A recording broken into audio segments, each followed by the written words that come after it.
दोस्तों आपका SBI clerk mains का पेपर हो गया 21 नवंबर को। अब बात आती है कि रिजल्ट कब आएगा। बहुत सारे बच्चे ये पूछने लग जाते हैं कि अब बताओ रिजल्ट कब आएगा, है ना।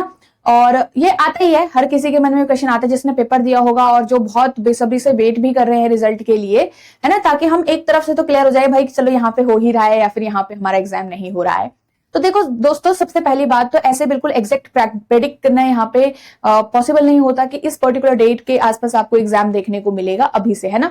और साथ ही में काफी चीजें अभी यहाँ पे अनप्रेडिक्टेबल चल रही हैं। पहले आपका जो इसी साल 2 एग्जाम हो गए, है ना, क्योंकि आप देखोगे अगर अभी एसबीआई क्लर्क का मेंस का एग्जाम और रिजल्ट आपका इस साल ऑलरेडी एक बार हुआ है, क्योंकि 12, 10 और 12 अप्रैल को 2025 को आपका मेंस का एग्जाम था और आपके जून में रिजल्ट अनाउंस भी हो गया।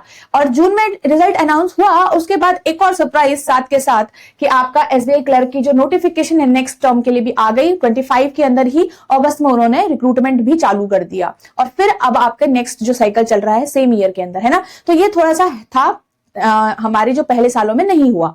फिर आपका 21 नवंबर को इस बार हमारा मेंस का एग्जाम हुआ है। तो अब हम यहां से देख सकते हैं कि भाई जो रिजल्ट है वो हमारा कब अनाउंस होगा।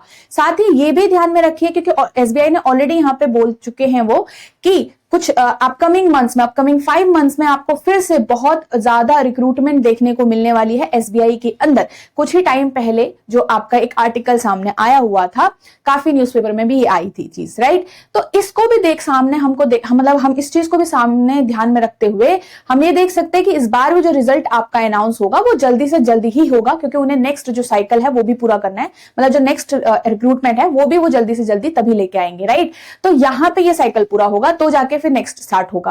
अब यहाँ पे बात आती है कि जैसे पुराने ईयर्स का ट्रेंड अगर हम यहाँ पे देखें, 21 में आपका जुलाई एंड में आपका पेपर हुआ है और उसके बाद नवंबर में आपका रिजल्ट अनाउंस हुआ है। तो एक तरीके से अगस्त, सितंबर, अक्टूबर मतलब 3.5 महीने आपके यहाँ पे एक गैप आपका आया हुआ है, 3.5 मंथ।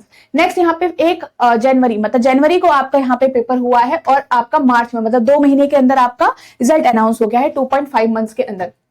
नेक्स्ट यहाँ आपका फेब और मार्च के अंदर आपका पेपर हुआ 24 में और जून में, मतलब अगेन 3 मंथ्स का टाइम है। तो एक ऑन एवरेज टाइम जो हम लगाएं वो 3 मंथ्स के हिसाब का टाइमिंग है। तो अगर मैं यहाँ पे बोलूं नवंबर, तो क्या फेब तक रिजल्ट आएगा?